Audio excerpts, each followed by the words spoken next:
Waalaikumsalam warahmatullahi wabarakatuh. Pak Ustadz, apa yang dimaksud dengan iblis, jin, setan?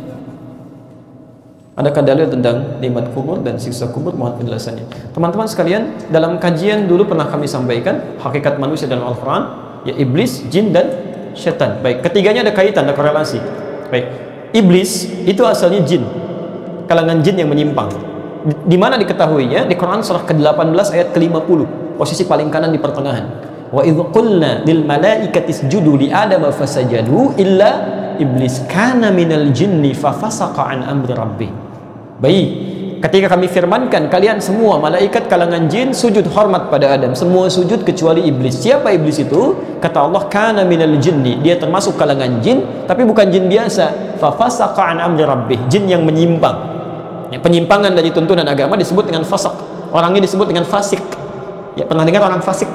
Fasik itu yang keluar dari ketentuan agama. Jelas ya? Baik, maka jin menyimpang ini disebut dengan iblis. Ya. Kenapa dia menyimpang? Karena ada perasaan sombong dalam dirinya. Quran surah ke-7 ayat ke-12. Ya, ma mana'aka alla tasjuda id amartuk. Hei, kenapa kamu tidak mau sujud ketika saya perintahkan? Kata Allah, bukan sujudnya yang penting, tapi saya perintahkan. Saya ingin lihat kamu taat tidak pada saya. Ya. Di saat kita sholatnya, saat sholat kita tunaikan pun, Allah nggak butuh dengan sholat kita. Tidak butuh. Semuka bumi tidak sholat, tidak akan menurunkan status Allah sebagai Tuhan. Yang butuh kita sebagai ujian ketaatan plus untuk mendapatkan rahmat dari Allah Subhanahu wa taala. Di balik salat ada kebutuhan yang kita mohonkan tadi. Nah, kenapa dia tidak mau salat? Diteruskan ayatnya. Tidak mau sujud kepada Adam. Ana khairum minhu. Saya lebih hebat dibandingkan dengan dia. Khalaqtani min narin wa khalaqtahu min tin. Engkau ciptakan saya dari api, dia dari tanah. Nah, Bapak Ibu sekalian, saat dalam keadaan tadi sifat sombong yang muncul. Sombong itu sifat baik atau buruk? Buruk. Baik, sesuatu yang melapisi kebaikan. Misal ada sesuatu yang buruk menutup kebaikan. Itu dalam bahasa Arab disebut dengan balasa. Tapi kalau yang baik menutup yang kotor disebut dengan labisa. Lam, ba, sin. Makanya pakaian disebut dengan libas, karena diantara fungsi pakaian ini menutup aurat yang tampak dari diri kita. Ya, hal-hal yang tidak disukai. Jelas ya? Disebut dengan libas. Baik, sebaliknya yang kotor menutup yang baik disebut dengan balasa.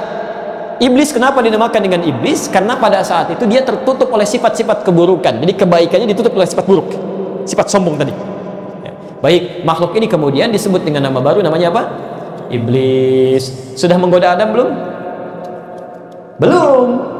Belum menggoda. Dia baru menyimpang. Makanya ketika dia menyimpang, oleh Allah diklarifikasi, kenapa kamu begitu? Mudah bagi Allah untuk menyimpulkan, kamu sombong, kamu keluar dari sini. Tapi Allah kemudian, bertanya kepada iblis bukan karena tidak tahu, untuk menunjukkan jawaban kepada para pengahan. Fa'azallahuma syaitanu anha. Begitu mulai menggoda Adam, maka namanya disebut dengan setan. Jadi setan itu sifatnya, bukan makhluk. Ya, dari kata syatana yang menjauhkan. Awas, sesuatu yang menjauhkan dari kebaikan kepada Allah itu namanya syatana, sifatnya syaitan. Jadi setiap sifat apapun bisa melekat kepada iblis yang tak nampak, jin bisa melekat pada manusia. Di sama manusia pun ketika menjauhkan orang lain misalnya dari ketaatan kepada Allah, saat yang bersamaan dia sedang disifati dengan sifat setan. Karena itu ketika Anda memohon kepada Allah supaya dilindungi dari sifat setan, lihat kalimatnya. Ini paling dihafal oleh kita. Qul a'udzu birabbin nas, malikin nas, ilahin nas, min syarril waswasil alladzi yuwaswisu fi, ujung ayatnya, minal siapa nas di situ? Manusia. Karena manusia pun bisa memiliki sifat-sifat yang menjauhkan orang lain dari ketaatan kepada Allah. Mau kemana kamu? Mau sholat nomor 2, nomor 1 kita makan dulu. Jika sifat itu sudah ada, itu tandanya ada sifat setan yang melekat pada dirinya. Jelas ya? Baik, Masya Allah, Bapak sedang mau tahajud, tiba-tiba ada misalnya informasi di TV, bolanya pertandingan sekarang, Masya Allah, apa itu? Saya nggak hafal. Barcelona ketemu Manchester City misalnya, gitu kan? Masya, begitu Anda mau sholat, TV mengajak Anda nonton, berarti TV satu sedang menjadi setan. Ibu mau tahajud, begitu mau tahajud kata suaminya, "Mah, sini dulu, temani papa nih nonton." Masya Allah, sejak itu Bapak sedang menjadi, bukan saya yang bilang.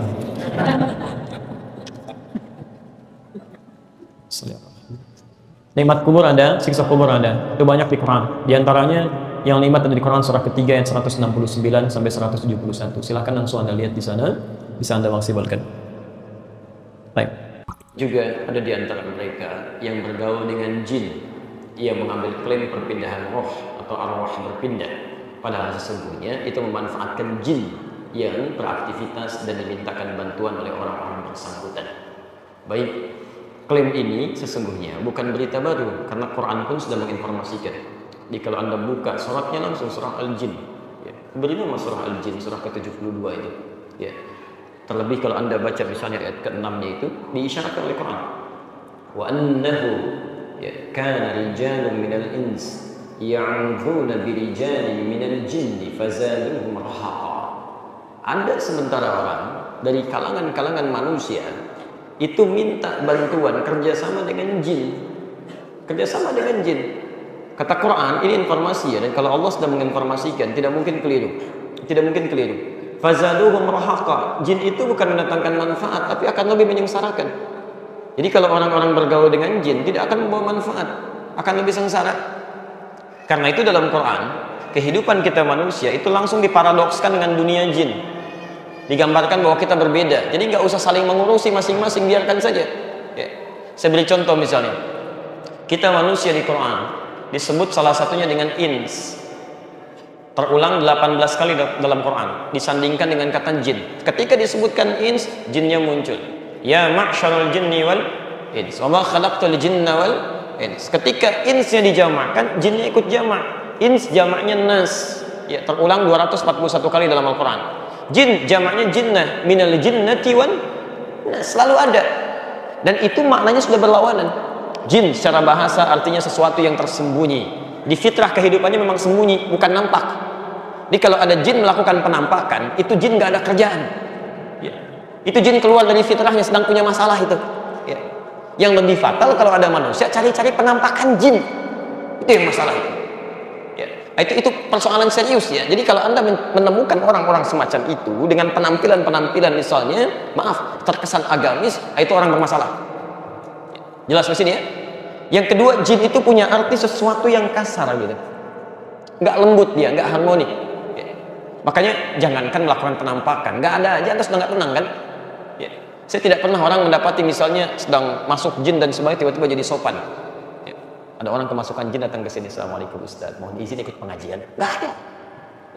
Pasti mulutnya mengacau, tindakannya mengacau, kemasukan. Ya. Jelas ya. Manusia berbeda. Manusia ins nampak, jin tersembunyi ins tampak kelihatan. Makanya sejak dia terlahir sudah nampak. Belum pernah dengar saya ada ibu melahirkan anaknya nggak kelihatan, nangis anaknya nggak ada, misalnya sudah berapat geser lagi, orang bermasalah itu. Jelas ya? Termasuk maaf, ins dari kata unusa, anis, anas, lembut, tenang. Ya. Makanya orang yang namanya Anis, Anissa, Anas itu cenderung tenang, lembut ya. Maaf, kalau ada manusia kemudian melakukan tindakan-tindakan yang kasar, itu pun ada yang salah dalam fitrahnya. Karena fitrahnya penuh dengan kelembutan, ada yang keliru itu. Ada yang keliru. Jelas ya? Ingat betul ini ya. Ingat betul ini, setiap ibadah itu pasti ada hikmahnya. Ada esensinya. Kalau ibadah Anda tidak mendapatkan esensi dari ibadah itu, berarti ada yang salah dalam ibadah Anda. Saya beri contoh misalnya, langsung pakai Quran saja. Tadi dimintakan sholat, turun ayat, ya. Aqimus sholat, Al-Baqarah 43. Bagaimana caranya? Diajarkan oleh Nabi. Ya, dari hadis-hadisnya banyak, dari mulai berdiri sampai dengan salam. Sekarang apa ukurannya sholat kita berhasil? Kita mendapatkan esensi dari sholat itu. Apa di antaranya? Quran surah ke-29 ayat ke-45. Inna sholata tanha anil fahsya. Sungguh sholat jika benar dikerjakannya pasti akan berdampak pada pelakunya akan terbebas dari dua sumber keburukan. Mohon izin ya, orang sholat pasti baik. Saya ulang, orang sholat bila benar sholatnya pasti baik. Karena sifat dan sifat buruk itu cuma dua.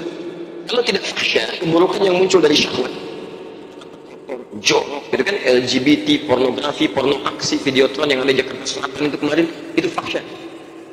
Jadi mustahil. Saya ulang kalimat ini. Mustahil ada orang sholat katanya kotor. Kalau ada orang mencela dengan kalimat yang kotor, dia nggak sholat, Anda nggak usah pikirin, karena nggak sholat. Tapi kalau ada orang sholat kemudian keliru dalam praktek kehidupannya, ada yang salah itu. Dan tidak tepat dalam sholatnya. Ya, mungkar itu keburukan yang diingkari hati, sumbernya nafsu perut dan akal. Ya, dusta itu mungkar, mencuri mungkar, korupsi mungkar, menipu mungkar, berselisih mungkar. Jadi nggak mungkin orang sholat bisa berdusta. Saya tidak tahu Pak kalau di Assalam ya, beberapa masjid itu masih ada orang Pak, Ibu, yang mau ke masjid mau sholat masih takut kehilangan sandalnya. Padahal mau sholat gitu. Pasti ada yang salah itu. Coba cek ke ini.